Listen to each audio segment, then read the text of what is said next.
BBC, our national broadcaster, it's become a national disgrace as opposed to a national institution to be proud of. It used to be one of the flagship,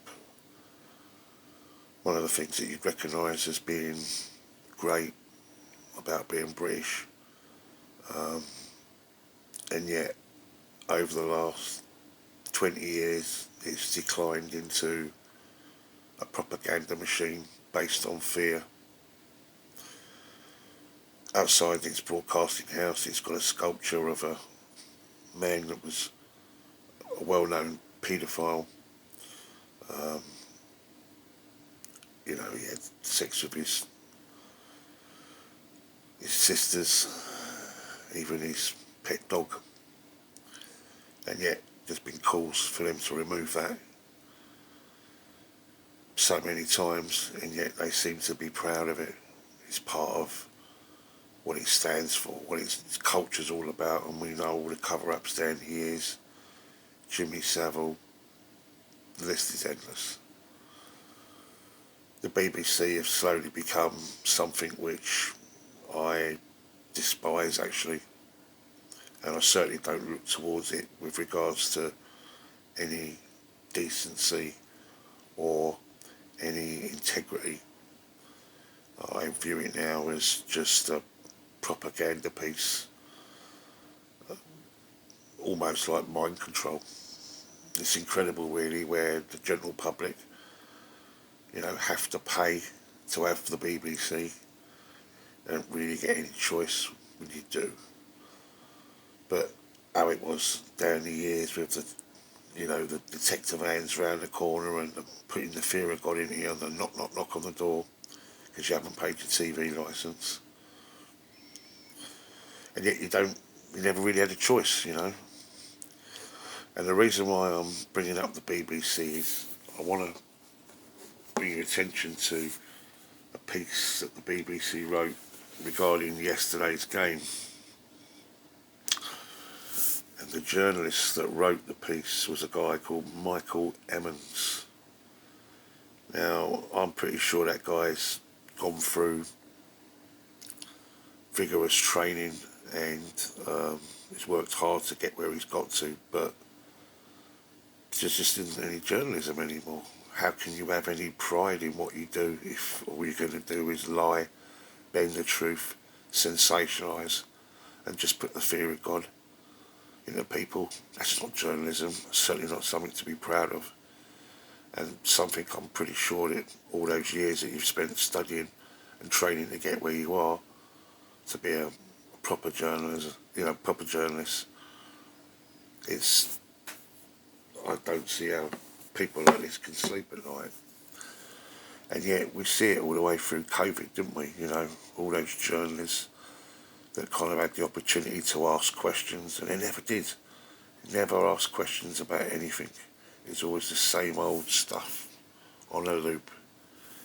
And it's almost like they enjoy, situations like what's clearly going on with our football club.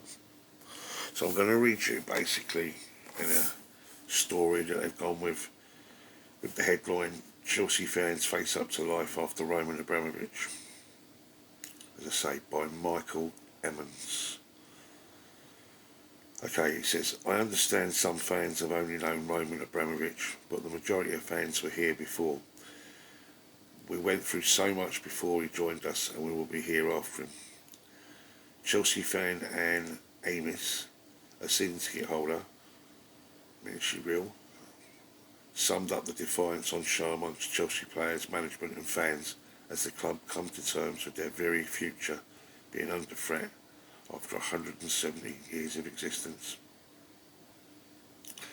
This has been a week like no other for Chelsea.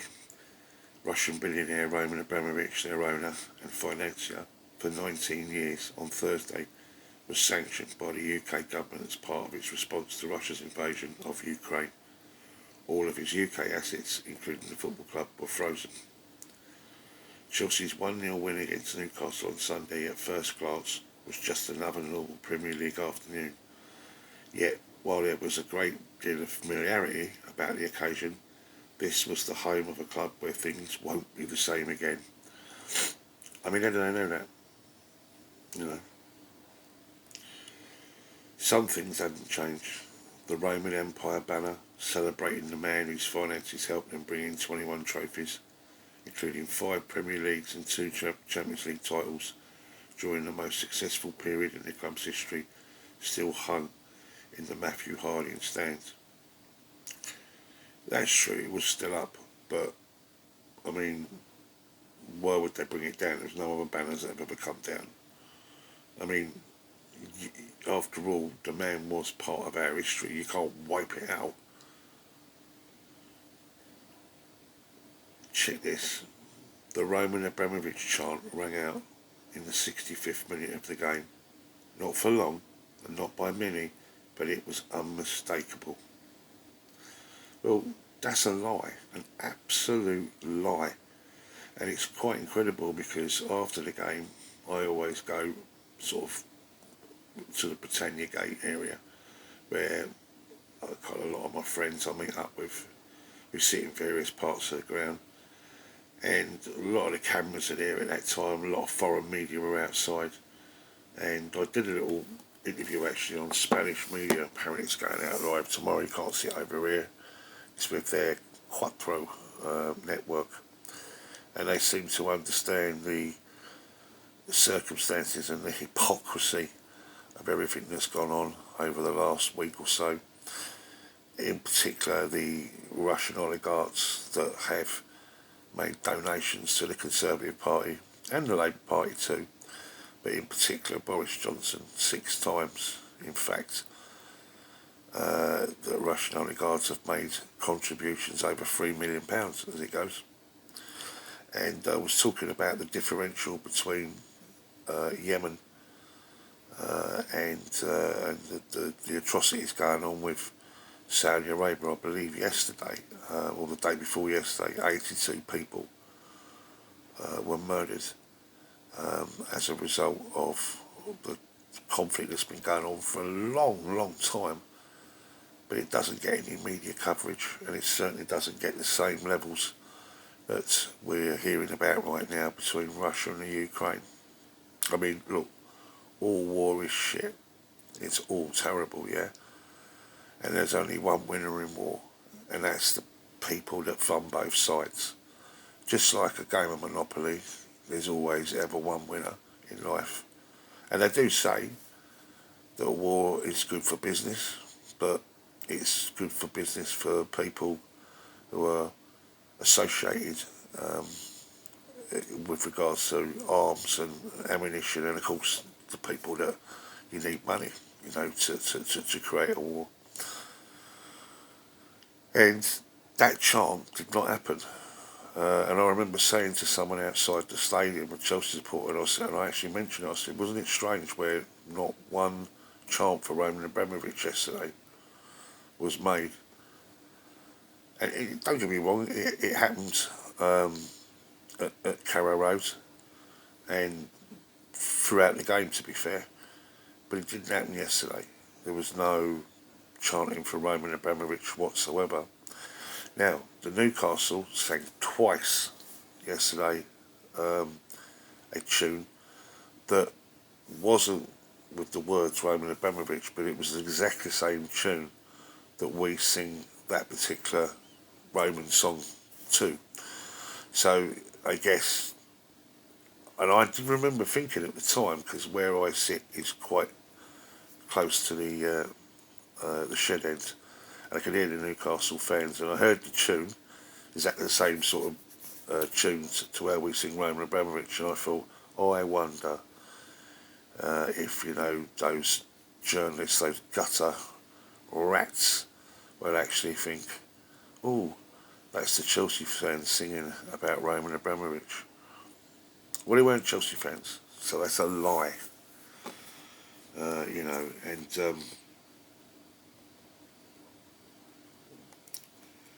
But the Roman Abramovich chant rang out in the 65th minute of the game.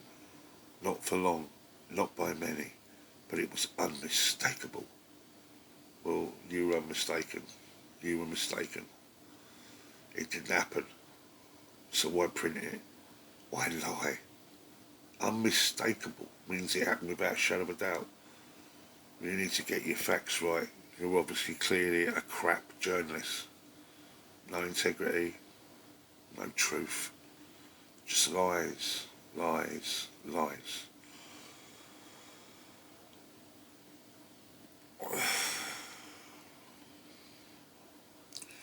While Communications Company 3 still had their logo on the kit and pitchside hoardings, despite suspending its sponsorship deal. You see, again, it's fingers pointed, isn't it? Do you know what I mean? When things are out of your control, you know, I heard that the reason why we couldn't get rid of that is because we didn't have any funds to go and we haven't got access to our credit cards or our bank account to go and order new kits without the logos and everything put on it. Maybe that's the reason, eh? But again, you have to kind of sensationalise it and make out as if something bad is happening, you know, once again.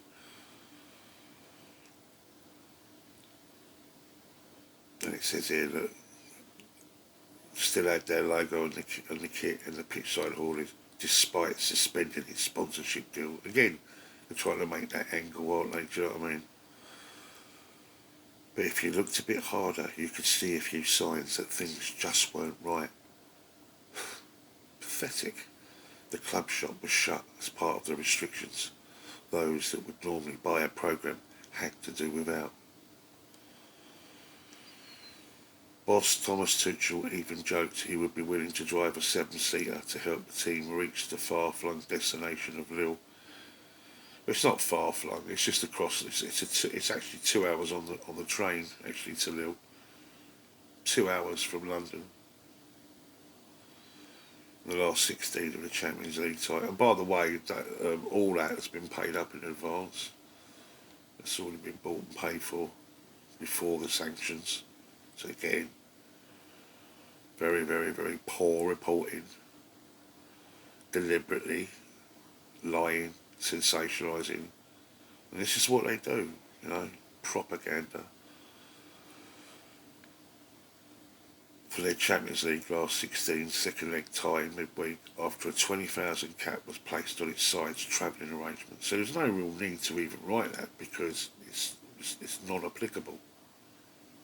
Doesn't, you know. With a £28 million player monthly wage bill, a squeezing of the income can only be sustained for so long before it becomes untenable. And you get the point that it's almost like they'd love us to fall. They really would love us to fail, go out of business. I don't care. And then they're reporting it in a way in which they do care, and of course they don't. A sale of the club is currently on hold under the government-imposed restrictions. Well, it's not on hold. The green light's been given on both sides. So again, yeah, it's a lie. A move intended to stop Abramovich from benefiting financially. Well, he never was going to benefit financially. Something that's not ever reported about is the very, very fact that he was giving that money away to the victims of the war, walking away from £3 billion. £1.5 billion, by the way, was his own money that he put in as a loan to the football club.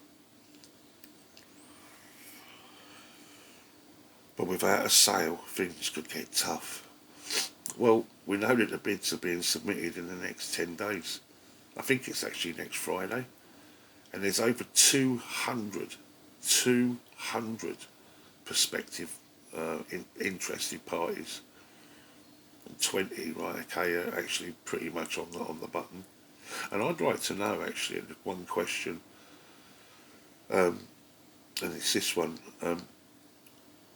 who makes the decision as to who's the right fit for Chelsea Football Club? Is it still in Roman's hands as to who, you know, because, I mean, the last thing we want, okay, is a decision made by the government. And if the government are making that decision, then what right have they got to make that? And also, does the highest bidder win? Or is it just based on opinions, in which case, who makes that decision? And what happens to the money that's raised? Does it still go to the victims of the war? Or is that whole situation going to be taken away from Roman Abramovich's legacy? You know, it's incredible, isn't it, right, what he'd done during the pandemic. Unlike other chairmen of football clubs that went cap in hand, the Bank of England took out furlough payments from the UK government. He never did. And he opens up our hotels within our football club to the community and to the NHS. So much work that he's done against racism and against anti-Semitism, and the stuff he's done for the women's refuge. He doesn't get any brownie points for that, does he? No. We do know the sanctions on Abramovich will impact every part of Chelsea. Well, we do know that the British government have put that factor on us right now, and that's a fact, yes. But this could get wrapped up pretty quickly. But you're not seeing it from that perspective, are you? Yeah, you've got to put it from the doom and gloom, fear merchant, put your own spin on it, add a few lines, and hey ho, you got a story. Great journalism, mate. You must be so proud. All that studying you've done, for what? To end up to be a paid liar. From top to bottom, wages, transfers, contracts, sponsors, the number of fans in the stand, the non-playing staff, and even how players travel to matches. Again, regurgitating the same old shit. But this is what you got, you know. This is 2022, yeah, and this is the BBC, supposed to be a national broadcaster of truth. And it's just George Orwell 1984. It's a absolute fucking disgrace. It really is. Time for it to be shut down, let alone paper it. A warning to all clubs. It was a quirk of a fixture list that the first visitors to Stamford Bridge after the imposing of the sanctions should be Newcastle, the latest club to be taken over by mega rich owners. Well, every owner in the Premier League are rich owners. They're all millionaires, billionaires. Newcastle's takeover was 80% financed by Saudi Arabia's public investment fund, whose chair is Crown Prince Mohammed bin Salman. There are many human rights issues linked to the kingdom, but the Premier League says it has received legal assurances from the new owners that the Saudi state would not control Newcastle United, and there would be punishments if it was proven otherwise. Well, I mean, how naive can anyone be, yeah? And we've got a Saudi interest, yeah, a media group that apparently isn't linked to the government at all. Is that now going to be taken away? But Newcastle's okay. And why aren't we talking about Saudi Arabia and Yemen and those 800,000 people that are receiving in receipt of humanitarian aid? Why aren't we talking about that? Well, maybe that's got something to do with the fact that the UK government and the US government sell arms to Saudi Arabia. Some things are okay, some things are not. So it seems. Indeed. The Newcastle fans took great delight in chanting "No noise from the bankrupt boys," and Chelsea are skint, the Mags are rich at their house. Again, we're not in insolvency, we're not bankrupt, we're not skint, we're not being imposed because of that. All this 9-point stuff that you keep hearing, and all this lies and just regurgitating, sensationalising and everything. That's not why we are where we are right now. It's because they targeted a man that owns our football club, and they've taken it upon themselves. That's the real worry. Above everything, the very, very fact that a government can just come in and just snatch away a football club, part of the community, and literally disrupt so many people's lives. So again, nonsense. Indeed, Newcastle, Eddie Howe. Oh, just as Chelsea sang in support of Abramovich. Again, lie, fucking lie.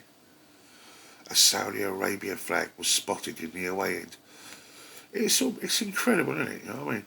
Just as the Chelsea fans started to sing for Roman, out came the Saudi Arabia flag. Again, nonsense, lie. You can imagine him sitting there and going to his editor, what do you think, mate? What do you think, mate? Yeah, no, there's not enough spin on that. You need to kind of bend it a bit, make it a bit more, sensationalise it a bit more. Come on, put an angle on this. You see, if people aren't at this particular game, or people are still naive enough to think that when they're sitting down for their 9 o'clock news on the BBC, that they're actually watching the news, because they're not. They're just watching the take on whatever they choose for you to see and for you to know about. And of course they'll repeat it. So you're paying to be brainwashed if you pay for your licence. Again, nonsense, no chant from Abramovich.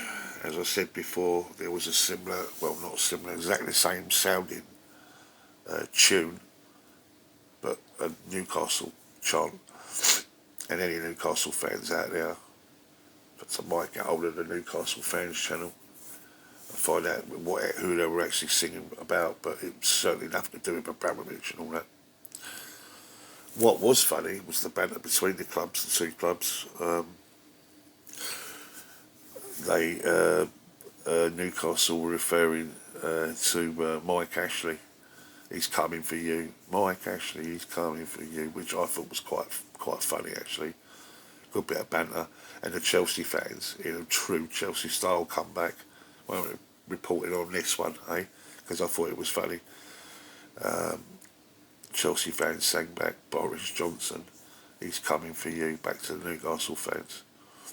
But of course he won't, because as we've, this is about making a statement, making himself look great, taking out the biggest, most highest profile Russian in our country, and not interested in Saudi Arabia and the atrocities that are going on in Yemen. Not interested, because it doesn't fit the mantra, and neither are the media. Indeed, Newcastle boss Eddie Howe, minutes after nearly grabbing an excellent away draw, only to be denied in the last minute, soon found himself being quizzed on politics. One of the 7 questions he faced after the match news conference related to Saudi Arabia's executing of 81 men on Saturday, including 7 Yemenis and 1 Syrian national. Howe said he was going to only answer on football, but these are questions he and other bosses will continue to face. And then in giant letters, it's a headline again, part of the same report. It says, the League Cup final might be their last major final.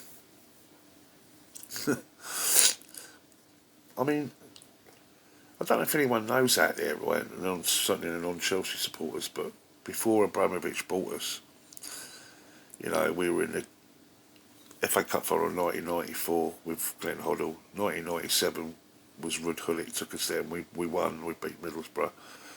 The League Cup final in 1998 was Gianluca Vialli. We won the European Cup Winners' Cup with Gianluca Vialli, and the UEFA Super Cup with Gianluca Vialli. That was our 3rd, by the way, at that time, European honour. Just to put that into perspective, before Abramovich even came. We won the FA Cup again in 2000. We won the Community Shield 2000 as well, beating Man United at the old Wembley. 5 trophies actually, Vialli won us, and we were bought as a Champions League side. We were in top 4 side. In fact, 1999 we got to the quarterfinals of the Champions League, knocked out by Barcelona in the second leg.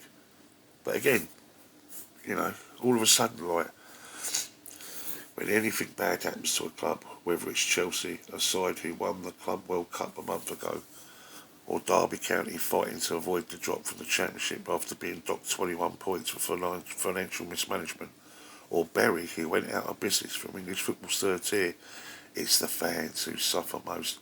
I'll tell you where we suffer, BBC, when you just constantly lie, and then you wonder why everyone hates you.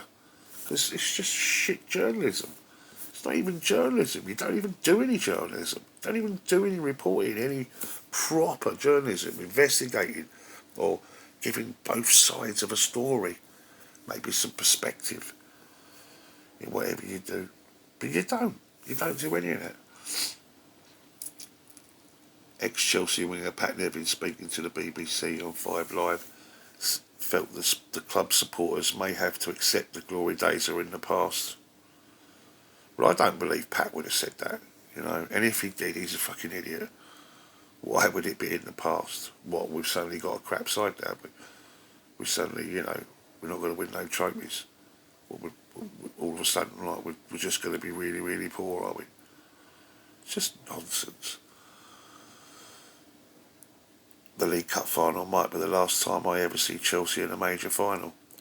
Chelsea fan Amis, a fan since 1998, before Abramovich came, said, "We're here for the club and for the players. That's never going to change." Well, if Chelsea fan Amy's, if she's real, was supporting the club in 1998, she would have seen us win the FA Cup in 97, the League Cup in 98, and the European Cup Winners' Cup in 98, and the UEFA Super Cup in 1998. We're here for the club and for the players. That's never going to change. If the government is able to freeze his assets, surely it can find a way to ring-fence income so we can keep a British business going. Well, that's right. They can do anything, actually. And now that he's relinquished all responsibilities regarding it, and it's green light, and we're in the process now of actually finding a buyer, then I'm pretty sure, as Simon Jordan said, which is one of his fucking better things he said recently, he said that maybe the Premier League could take that income and then when the new buyer comes in, give it back to Chelsea, keep everything ticking over. Well, why should we all suffer? Why should the club suffer?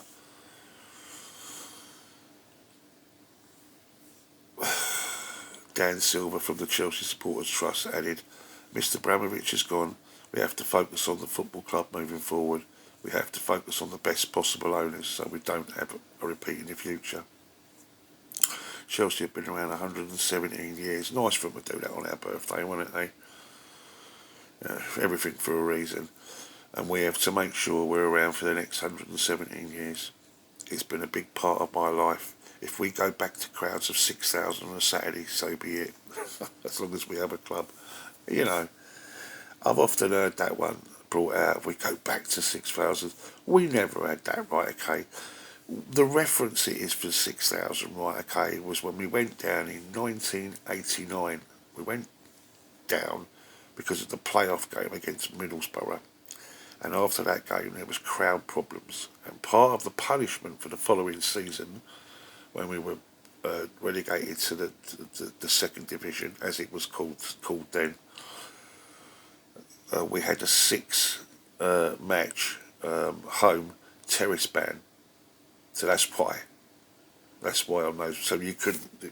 The big north stand and the shed end was completely empty. And I remember that season because I had a season ticket in the east stand, middle tier. I remember those games. But after the terrace ban was, lifted, obviously the attendance went up. But everyone always quotes that particular, that was how we were always like that. Well, fucking no, we weren't.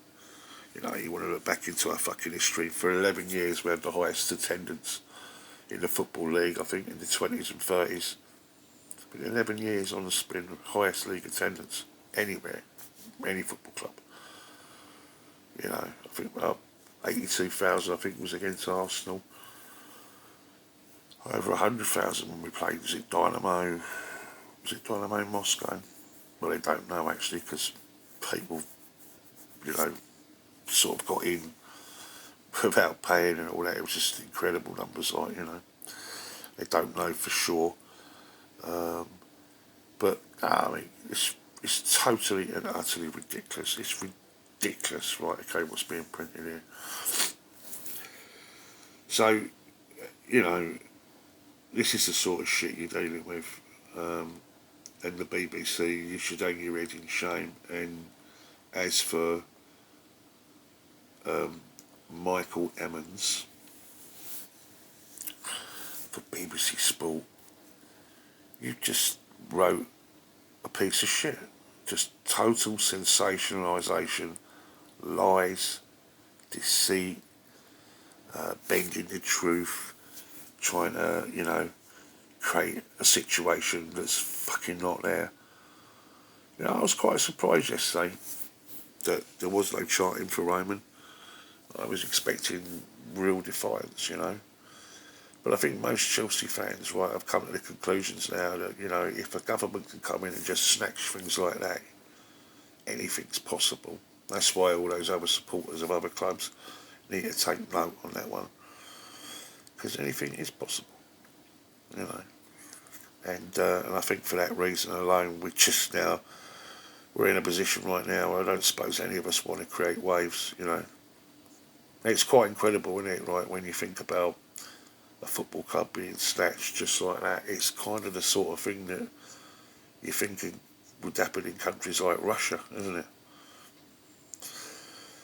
And it's weird, isn't it, with all this censorship going on and everything else, that the only platforms on social media that aren't being censored, and accounts being withdrawn and taken out and just removed are Russian.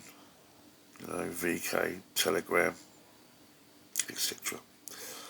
But that's another, argument and a conversation for another day.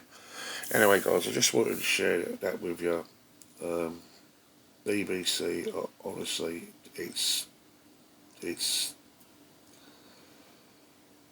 I've kind of got to the point now where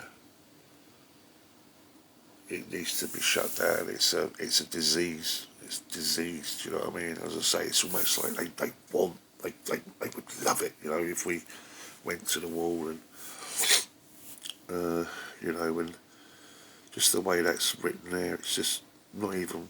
It's completely pointless. Completely pointless. So well done, Michael Evans. All that hard work as a journo to get where you are, to not even do any journalism. Ridiculous. Anyway, guys, much love. 5:35 right now. I'm sleeping, guys. You know what I mean? It's really been a tough week, right? You know what I mean? But I'll speak to you soon, guys. Much love and up the chills.